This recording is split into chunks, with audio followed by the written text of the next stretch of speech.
आज जो है हम आर वेव को डिस्कस करेंगे। तो ये आर वेव जो है हमारे पास सेकंड पॉजिटिव डिफ्लेक्शन है आफ्टर इन ईसीजी। से ये हम ये भी कह सकते हैं कि आर वेव जो है ये पॉजिटिव डिफ्लेक्शन है आफ्टर पी वेव। सही है। हम कहते हैं कि जब ऐसे नोड हमारे पास इम्पल्स जनरेट करेगा तो वो right atrium and left atrium को डिपोलराइज करेगा। जिस तरह ही right atrium and left atrium depolarize होगा तो हमारे पास ईसीजी में पी वेव बनेगा। सही है। एंड इम्पल्स जो है ऐसे नोड से लेकर जब एवी नोड तक जाते हैं through right bundle branch and left bundle branch, वो जो है वेंट्रिकल को डिपोलराइज करेगा। जैसे ही हमारे पास वेंट्रिकल डिपोलराइज होगा तो क्यू आर एस कम्प्लेक्स बनेगा। सही है। या हम इसको अगर सेगमेंट में डिवाइड करें तो क्यू वेव जब हमारे पास सेप्टम डिपोलराइज होगा तो क्यू वेव बनेगा। जब मेजर या वेंट्रिकल का जो लार्जर पोर्शन है वो डिपोलराइज होगा तो हमारे पास ईसीजी में आर वेव बनेगा। सही है। और जो बेसल पार्ट है ये जो है हमारे पास बेसल पार्ट है। सही है।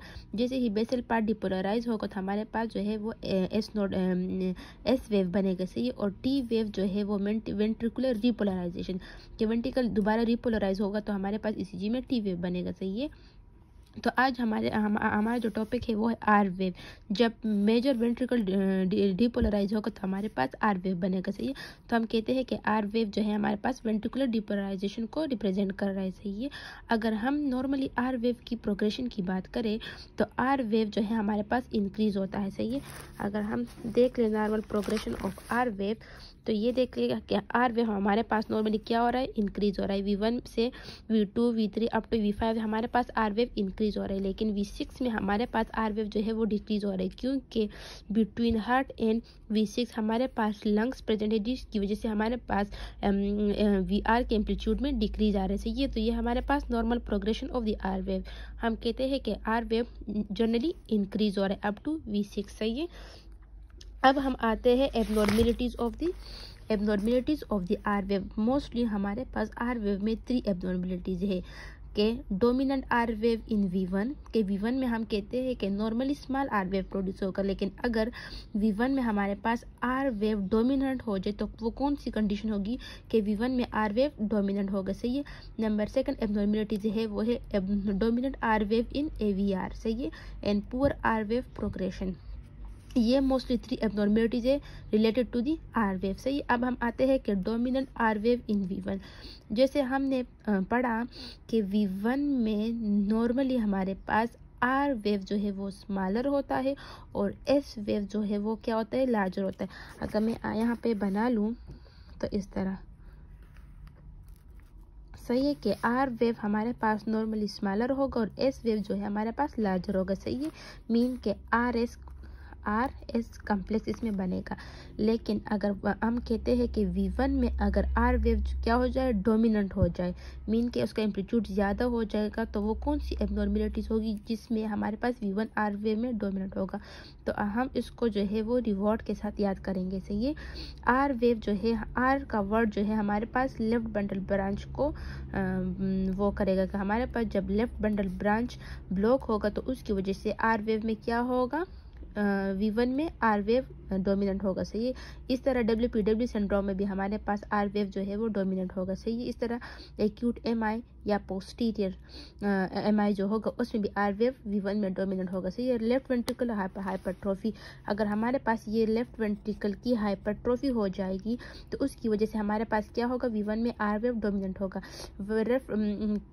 लेफ्ट वेंट्रिकल में नहीं, राइट वेंट्रिकल में अगर यहाँ पे अगर राइट वेंट्रिकल में हाइपरट्रोफी हो जाएगी तो हमारे पास आर वेव डोमिनेंट होगा। सही है। इस तरह हम कहते हैं कि हाइपरट्रोफिक ऑब्स्ट्रक्टिव कार्डियोमायोपैथी, इसका मतलब ये है कि उसमें ऑब्स्ट्रक्शन की वजह से जो हाइपरट्रोफी होगी वो पूरे हार्ट के चैम्बर में भी होगी। सही है। तो इसकी वजह से भी V1 में हमारे पास डोमिनेंट आर वेव होगा। सही। या हाइपरट्रोफिक कार्डियोमायोपैथी। सही है। कि जो हार्ट के मसल है वो थिक हो जाए तो उसकी वजह से भी V1 में हमारे पास आर वेव डोमिनेंट होगा। सही।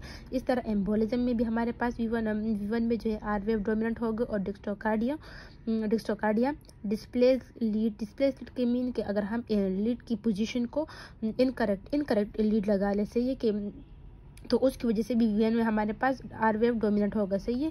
अब हम आते हैं dominant R wave in A V R में भी हमारे पास आर वेव जो है वो स्मॉलर होगा।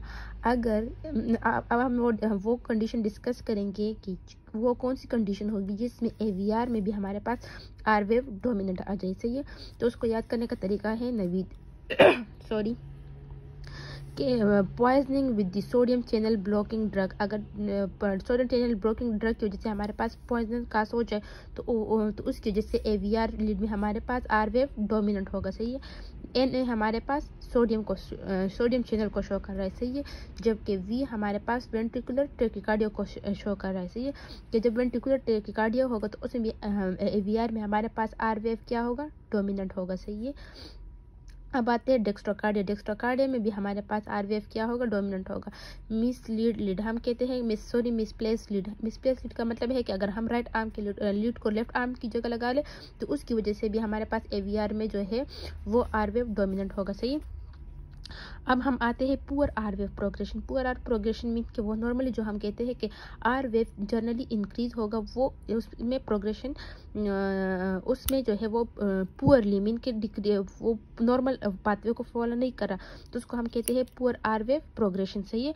अब इसको हम किस तरह याद रखेंगे, उसको हम लेट के वर्ड से याद करेंगे, सही है। Let mean left anterior fascicle branch block.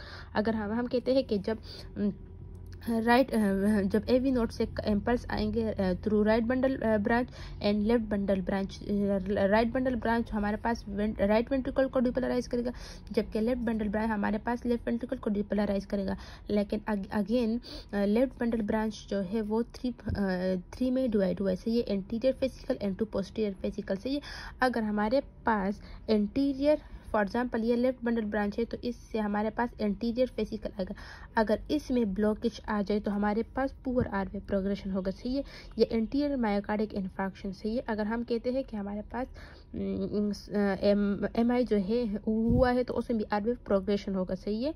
Poor R wave progression होगा, सही है। लेफ्ट वेंट्रिकल हाइपरट्रोफी, अगर हमारे पास लेफ्ट वेंट्रिकल की हाइपरट्रोफी हुई है तो उसकी वजह से भी आर वेव जो है वो पुअर होगा, सही है। या एम्फीसीमिया या ईसीजी लीड मिसप्लेसमेंट, सही। अगर हम ईसीजी लीड्स को जो है मिसप्लेस कर ले तो उसकी वजह से हमारे पास आर वेव प्रोग्रेशन सही तरह नहीं होगी, सही है। अगर हम रिवाइज कर ले तो हमने आज जो है आर वेव जो हमारे पास ventricular large major ventricular depolarization को शो करेगा, सही है। उस मेजर वेंट्रिकुलर डिपोलराइजेशन को शो करेगा, सही है। और आर वेव की हमारे पास मेनली 3 एब्नॉर्मलिटीज है। V1 में आर वेव डोमिनेंट हो जाए तो वो कौन सी कंडीशन होगी, AVR में जब हमारे पास आर वेव डोमिनेंट होगा और पुअर आर प्रोग्रेशन, सही है। AVR में जब V1 में अगर आर वेव डोमिनेंट हो जाए तो वो कौन कौन सी कंडीशन होगी, तो लेफ्ट बंडल ब्रांच हमारे पास जब ब्लॉक होगा, WPW सिंड्रोम होगा, एक्यूट MI जब होगा, वेंट्रिकुलर हाइपरट्रोफी होगी, एम्बोलिज्म होगा, डिस्ट्रोकार्डिया होगा, या जो है डिस्प्लेस लीड होगा, तो इसके हम कहते हैं कि हमारे पास V1 में जो है आर वेव डोमिनेंट होगा, सही है।